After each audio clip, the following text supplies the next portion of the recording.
നമസ്കാരം. പ്രവാസി ഓൺലൈൻ ന്യൂസിന്റെ ന്യൂസ് ഫ്ലിക്സിലേക്ക് ഏവർക്കും സ്വാഗതം. പ്രവാസികൾക്ക് ഒരു വലിയ സന്തോഷ വാർത്തയാണ് ഞങ്ങൾ ഇപ്പോൾ അപ്ഡേറ്റ് ചെയ്യുന്നത്. അത് മറ്റൊന്നുമല്ല, ഇന്ത്യക്കാർക്ക് ഇനി ജർമ്മനി വഴി പോകാൻ ട്രാൻസിറ്റ് വിസ വേണ്ട എന്നുള്ള കാര്യമാണ്. വിദേശികൾക്കുള്ള വിസ നിയമങ്ങൾ ഇന്ത്യയും പരിഷ്കരിച്ചു. ഇതിന്റെ വിശദാംശങ്ങളിലേക്ക് കടക്കുമ്പോൾ അന്താരാഷ്ട്ര യാത്രകൾ നടത്തുന്ന ഇന്ത്യൻ പൗരന്മാർക്ക് വലിയ ആശ്വാസം നൽകിക്കൊണ്ട് ജർമ്മൻ സർക്കാരിന്റെ സുപ്രധാന വിസ പ്രഖ്യാപനം ഉണ്ടായി. മറ്റ് വിദേശ രാജ്യങ്ങളിലേക്ക് ജർമ്മനിയിലെ വിമാനത്താവളങ്ങൾ വഴി കണക്ടിംഗ് ഫ്ലൈറ്റുകളിൽ പോകുന്ന ഇന്ത്യൻ പൗരന്മാർക്ക് ഇനി മുതൽ എയർപോർട്ട് ട്രാൻസിറ്റ് വിസ ആവശ്യമില്ല. ജർമ്മനിയുടെ ഔദ്യോഗിക ഗസറ്റിൽ പ്രസിദ്ധീകരിച്ച ഈ നിയമം ഇന്ന് ജൂൺ 3 നിലവിൽ വന്നു. അതേസമയം വിദേശ പൗരന്മാർക്കായി തങ്ങളുടെ വിസ രജിസ്ട്രേഷൻ നിയമങ്ങളിൽ ഇന്ത്യയും സുപ്രധാനമായ ചില മാറ്റങ്ങൾ വരുത്തിയിട്ടുണ്ട്. അതിന്റെ വിശദാംശങ്ങളിലേക്ക് കടക്കുമ്പോൾ ജർമ്മനി വഴി വിസ ഇല്ലാതെ പറക്കാൻ സാധിക്കുന്നത് ഫ്രാങ്ക്ഫർട്ട്, മ്യൂണിക്ക് തുടങ്ങിയ ജർമ്മനിയിലെ പ്രമുഖ വിമാനത്താവളങ്ങൾ വഴി വിമാനം മാറി കയറി യൂറോപ്പിലേക്കും വടക്കേ അമേരിക്കയിലേക്കും, അതായത് USA, കാനഡ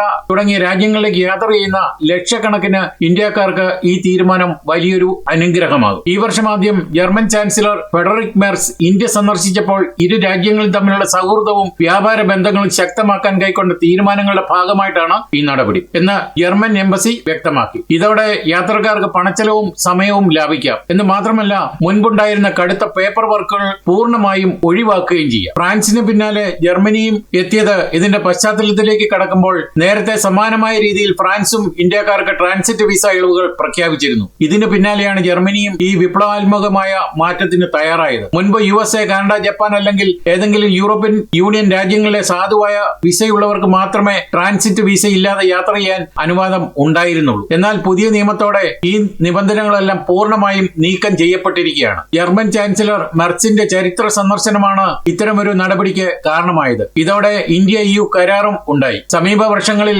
ജർമ്മനിയുടെ വിദേശ നയത്തിൽ ഏഷ്യയിലെ മറ്റ് രാജ്യങ്ങളെക്കാൾ വലിയ പ്രാധാന്യമാണ് ഇന്ത്യക്ക് ലഭിച്ചുകൊണ്ടിരിക്കുന്നത്. ജർമ്മനിയുടെ ഇൻഡോ പസഫിക് ഗൈഡ് ലൈൻസ് പ്രകാരം ഇന്ത്യയെ തങ്ങളുടെ ഏറ്റവും പ്രധാനപ്പെട്ട പങ്കാളിയായിട്ടാണ് ജർമ്മനി കാണുന്നത്. ഇതിന്റെ ഭാഗമായി ഈ വർഷം ജനുവരിയിൽ ജർമ്മൻ ചാൻസലർ ഫ്രെഡറിക് മെർസ് തന്റെ ആദ്യ ഏഷ്യൻ സന്ദർശനത്തിനായി തിരഞ്ഞെടുത്തത് ചൈനയല്ല, മറിച്ച് ഇന്ത്യയായിരുന്നു. പ്രധാനമന്ത്രി നരേന്ദ്രമോദി എല്ലാ കരാറുകളുടെയും മാതാവ് എന്നാണ് ഇതിനെ വിശേഷിപ്പിച്ചത്. ഇന്ത്യ EU സ്വതന്ത്ര വ്യാപാര കരാർ ചർച്ചകൾ പൂർത്തിയാകുന്നതിന് തൊട്ടു മുൻപായിരുന്നു ജർമ്മൻ ചാൻസലറുടെ ഈ സന്ദർശനം. ഇരു രാജ്യങ്ങളും തമ്മിലുള്ള സൗഹൃദവും വ്യാപാര ബന്ധങ്ങളും കൂടുതൽ ശക്തമാക്കാൻ അന്ന് കൈക്കൊണ്ട തീരുമാനങ്ങളുടെ നേരിട്ടുള്ള ഫലമാണ് ഇപ്പോൾ പ്രഖ്യാപിക്കപ്പെട്ടിരിക്കുന്ന വിസ ഇളവുകൾ. അതേസമയം ഇന്ത്യയിലെത്തുന്ന വിദേശികൾക്ക് പുതിയ വിസ ചട്ടവും നിലവിൽ വന്നു. ഇന്ത്യയിൽ തുടർച്ചയായി 180 ദിവസത്തിൽ, അതായത് 6 മാസത്തിൽ കൂടുതൽ തങ്ങാൻ ഉദ്ദേശിക്കുന്ന വിദേശികൾക്കായുള്ള വിസ നിയമങ്ങളിലാണ് ഇന്ത്യൻ സർക്കാർ ഭേദഗതി വരുത്തിയത്. ഇതിനായി രജിസ്ട്രേഷൻ നിർബന്ധമാക്കി. ഇനി മുതൽ 180 ദിവസത്തിൽ കൂടുതൽ ഇന്ത്യയിൽ തുടരണമെങ്കിൽ 6 മാസത്തെ കാലാവധി തികയുന്നതിന് 14 ദിവസം മുൻപായി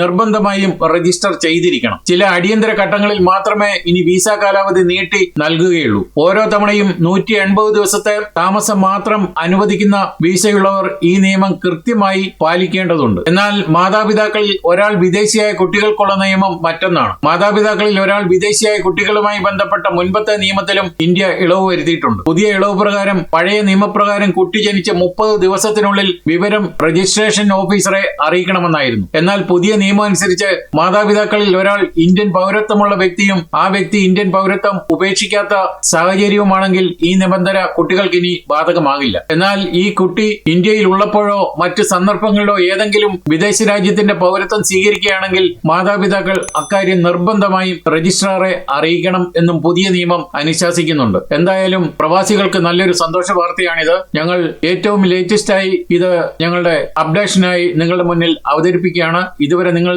നൽകി വന്ന എല്ലാവിധ പിന്തുണയ്ക്കും ഹൃദയപൂർവ്വം നന്ദി അറിയിച്ചുകൊണ്ട് നമസ്കാരം.